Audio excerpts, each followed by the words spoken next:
তো সুপ্রিয় দর্শক, আমি এখন আছি মানিক মিয়া এভিনিউতে, সংসদ ভবনের সামনে। তো এখানে একটু আগে একটা কনসার্ট হয়েছে, সেটা জাতীয় কবি কাজী নজরুল ইনস্টিটিউট সংস্কৃতি বিষয়ক মন্ত্রণালয়ের উদ্যোগে। কনসার্টের নামটা হলো নজরুল রক কনসার্ট। তো এই কনসার্টটা আমরা উপভোগ করতেছিলাম। প্রথমে এটা স্বাভাবিকভাবেই চলতেছিল এবং খুবই আনন্দ এবং উৎসাহর সাথে মানুষ উপভোগ করতেছিল, কিন্তু কনসার্ট চলাকালে একটা পর্যায়ে এসে ভালো একটা ঝামেলা বেঁধে যায়। ঝামেলাটা আংশিক বা প্রথমাংশে অবশ্যই যৌক্তিক ছিল, কারণ আপনারা জানেন কাজী নজরুল ইসলাম বহুমুখী একজন লেখক। তিনি কবিতা লিখেছেন, গান লিখেছেন, অন্যান্য অনেক ধরনের সঙ্গীত লিখেছেন, এমনকি অনেক সঙ্গীতের রাগ তিনি নতুন আবিষ্কার করেছেন এবং পুরনগুলো অনেক রাগ তিনি উঠিয়ে এনেছেন। তো তিনি আর কাজী নজরুল ইসলামের লেখার ধারার মধ্যে একটা উল্লেখযোগ্য ধারা হলো ইসলামিক সঙ্গীত, অর্থাৎ গজল, আমরা যেটাকে গজল বলি। তো বলা চলে যে বাংলা সাহিত্যে ইসলামিক সঙ্গীতের সূচনাকাল থেকে, অর্থাৎ সূচনা করেছেন কাজী নজরুল ইসলাম। তো কাজী নজরুল ইসলামের একটা গজল নিয়ে এখানে প্রচণ্ড পরিমাণ ঝামেলা বেঁধেছে। শেষ পর্যন্ত এই কনসার্টটা বিফল, অর্থাৎ সফল হয়নি।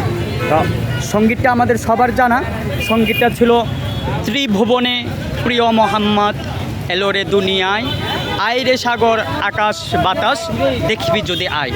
আপনারা জানেন এটা গজল, অর্থাৎ কাজী নজরুল ইসলাম এটা গজল হিসেবে লিখেছেন। এটা কখনোই কোনো রক সং নয়, এটা গজল হিসেবে কাজী নজরুল ইসলাম লিখেছে। কিন্তু যেই শিল্পী এটা পরিবেশন করতেছিল, গাইতেছিল, অর্থাৎ ত্রিভুবনে প্রিয় মোহাম্মদ এই গজলটি, তিনি এই গানের মধ্যে, অর্থাৎ এই গজলের মধ্যে তীব্রভাবে মিউজিক ব্যবহার করেছেন, যেটা আসলে আমাদের যে যুবক সম্প্রদায় এখানে রয়েছে, অথবা মুসলিম সবাই তো আমরা এখানে মুসলিম, আমাদের দিলের মধ্যে, মনের মধ্যে প্রচণ্ড পরিমাণ আঘাত করেছে। অর্থাৎ এই ত্রিভুবনের, অর্থাৎ আমাদের হুজুর আকরাম সাল্লাল্লাহু আলাইহি সাল্লামকে নিয়ে একটা এত চমৎকার একটা গজল, এটা রক সং হিসেবে গেয়েছে, প্রচণ্ড এবং তীব্র বাজনা ব্যবহার করেছে। এটা যুবকদের এবং আমাদের কারো পছন্দ হয়নি বিষয়টা।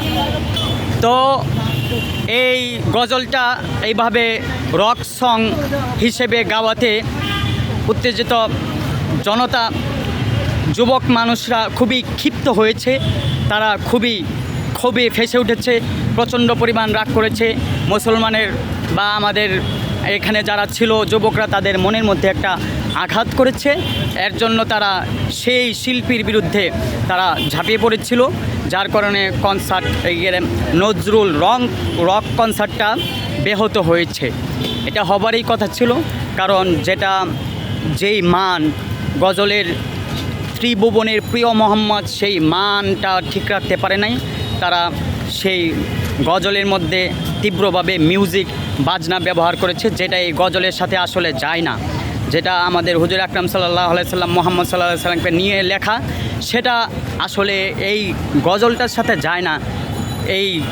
এই লেখাটার সাথে তীব্র বাজনা যায় না, কিন্তু তারা এটা তাদের নিজের মূর্খতার কারণে অথবা অসচেতন হওয়ার কারণে তারা এটার মধ্যে তীব্র বাজনা ব্যবহার করেছে, যার মধ্যে যুবকরা সবাই ক্ষিপ্ত হয়ে প্যান্ডেলের দিকে চলে যায় এবং কিছু ভাঙচুর শুরু করে। তারা সেই শিল্পীকে বাধ্য করে সেই শিল্পী যেন এইখানে আর কোনো গান গাইতে না পারে।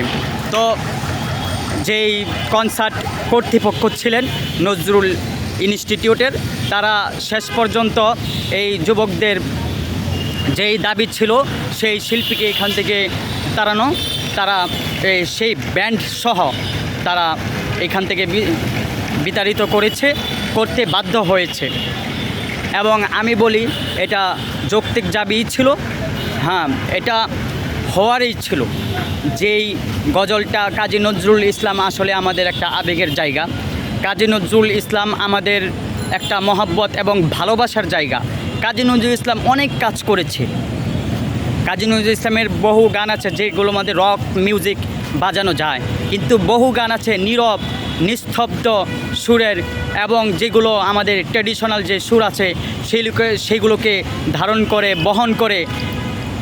আমি বলবো কাজী নজরুল ইসলাম যেই সঙ্গীতটা যেইভাবে লিখেছেন সেইভাবেই শিল্পীদের গাওয়া উচিত।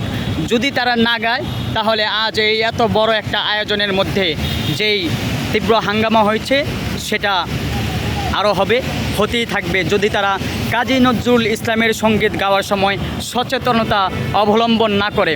অর্থাৎ তারা কাজী নজরুল ইসলামের গানগুলো সঙ্গীতগুলো যেটা যেভাবে আছে সেভাবে যদি না গায় তাহলে আমাদের মনের মধ্যে আঘাত করবে, দর্শকের মনের মধ্যে তীব্র ক্ষোভ জন্ম নিবে। আর এটার বহিঃপ্রকাশ হলো এই আমরা অবস্থা দেখতে পাচ্ছি। এই কনসার্টটা শেষ পর্যন্ত সফল হয়নি, একেবারে বিফল। শেষ পর্যন্ত অনেক ভাঙচুর হয়েছে এখানে, কিছু যেমন চেয়ারগুলো ছিল চেয়ারগুলো ভাঙচুর হয়েছে এখানে স্টেজের মধ্যে।